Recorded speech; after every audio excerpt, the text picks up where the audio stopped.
Ce qui est très motivant quand on monte un projet avec des personnes en alphabétisation, c'est de partir vraiment de leurs besoins, d'avoir été à l'écoute du besoin et que les projets créés partent de leurs besoins aussi, en lien avec nos intérêts, bien sûr. C'est là que ça fait toute la richesse. Là. Quand l'animatrice est aussi contente que les personnes qui sont dans l'atelier, c'est ce qui fait la richesse de notre travail.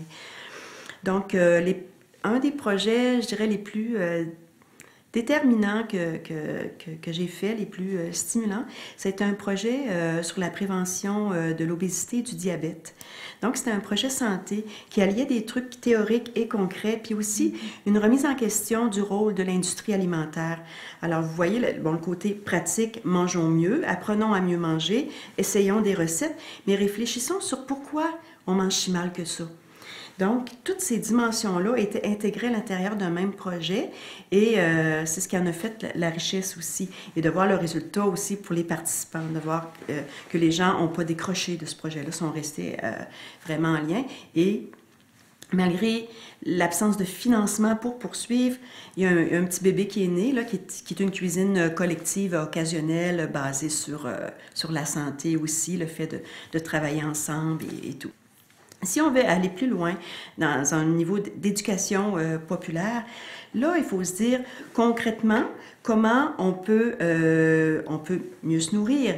C'est quoi les ressources qu'on a? Est-ce que les ressources sont suffisantes?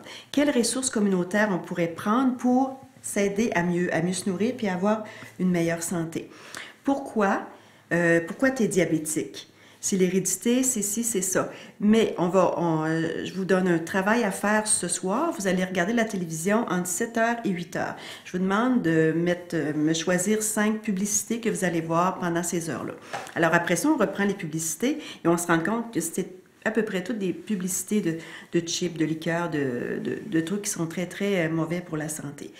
Alors, à partir de là, tout le monde a fait la même démarche, tout le monde arrive au même résultat et là, on peut entreprendre une analyse. Alors, pourquoi les grosses compagnies nous mettent ça entre 7h et 8h? Pourquoi il y a très peu de produits santé qui sont publicisés? Que c'est des produits plus sucrés ou gras ou des choses comme ça. Qu'est-ce qu'on peut faire pour se protéger contre cette publicité-là, contre ces compagnies-là? Alors, je pense que c'est là que... Puis, il faut que les gens... aient l'occasion de réfléchir par eux-mêmes. On n'arrive pas avec la solution, on n'arrive pas avec toutes les informations dans un texte, lisez ça, puis voilà, c'est résolu. Il faut que les gens aient vraiment le temps de cheminer à ce sujet-là, de faire leur propre constat, de partager leurs constats et d'avoir des moyens concrets aussi pour changer des choses dans leur vie en lien avec les constats qu'ils auront faits. C'est ça, en tricotant vraiment au fur et à mesure, les gens j'ai aucun abandon, là, 10 personnes qui sont restées du début à la fin,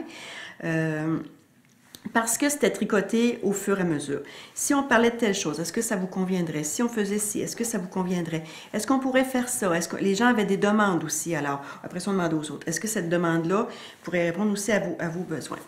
On était parti de l'arbre à problème, de la méthode Réflex, pour partir l'analyse de notre situation et les solutions qu'on voulait trouver à travers le projet. Donc, c'est vraiment à partir, on sortait des fruits de l'arbre à chaque module qu'on fabriquait pour trouver une solution au problème qu'on s'était posé au point de départ. Donc, les gens c'est ça, il y a eu une belle persévérance, puis ça a été vraiment un projet très, très cohérent. Mais c'est ça, je pense qu'un projet, ça se réfléchit beaucoup, puis ça se réfléchit avec les gens. Mais tous les projets que j'ai faits n'ont pas marché aussi bien que celui-là. C'était vraiment le plus... celui qui a le mieux fonctionné.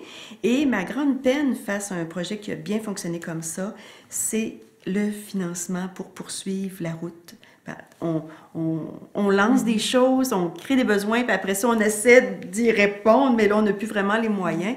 Donc, c'est là que les animatrices commencent à faire beaucoup de choses sur leurs bras. On va chercher des personnes bénévoles pour essayer de poursuivre des morceaux de démarche, mais c'est pas évident.